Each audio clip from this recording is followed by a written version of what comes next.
People the Purple Butterfly here, otherwise known as People7 on Twitter and YouTube, People elsewhere on the internet. And my blog is located at purplebutterfly-people.blogspot.com. And by now you're probably wondering, since this hair obviously needs a trim and the ends are a little scraggly, how do you trim hair that long? Well, I'm going to tell you how I do it. Other people might do it differently.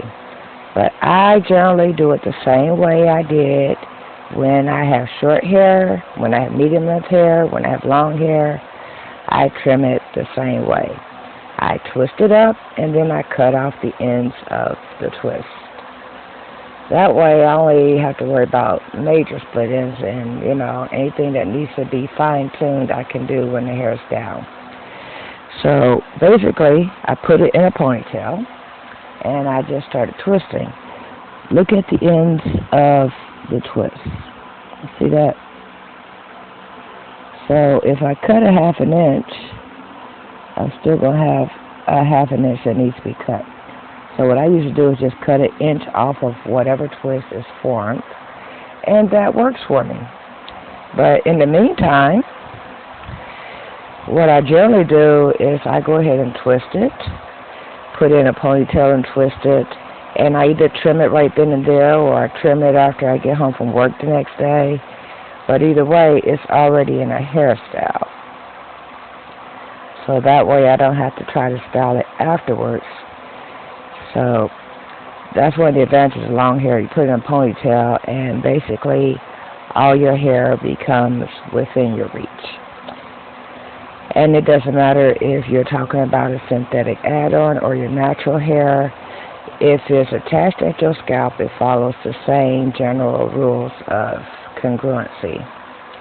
Because 12 inches of hair that's here to here is going to hang differently in the back and still be 12 inches because of the location on your head.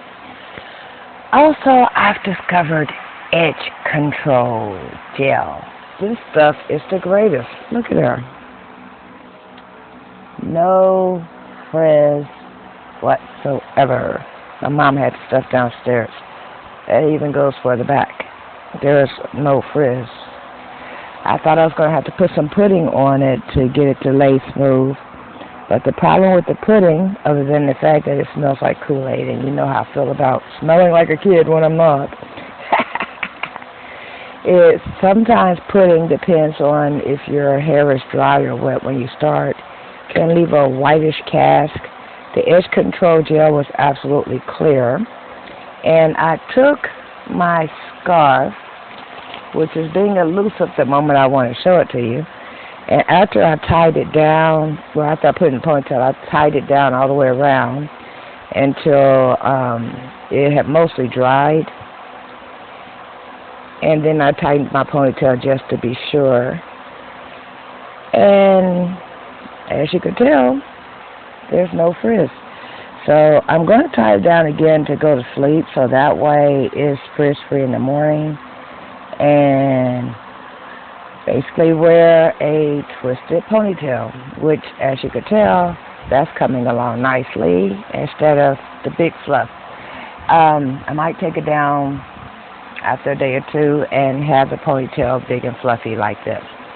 But for the most part, because I know I'm pressed for time and everything, I'm going to leave it twisted for the time being, especially until after it's trimmed, because scraggly ends hanging on your shoulders can be a little bothersome because they'll have that itch effect, because some of it have like a sharp pointy feel to the edges, you know what I mean?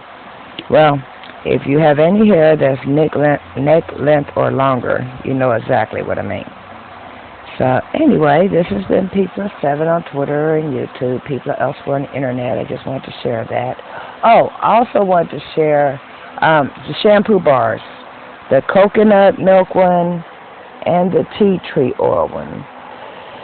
The tea tree oil, after the peppermint infusion, not so much. It's great for my hair, but not for my skin, because I added oil to it, and that can result in oily skin.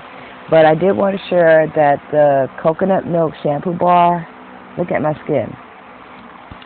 It's healthy, it's clear, it's not oily, still shiny, but not oily.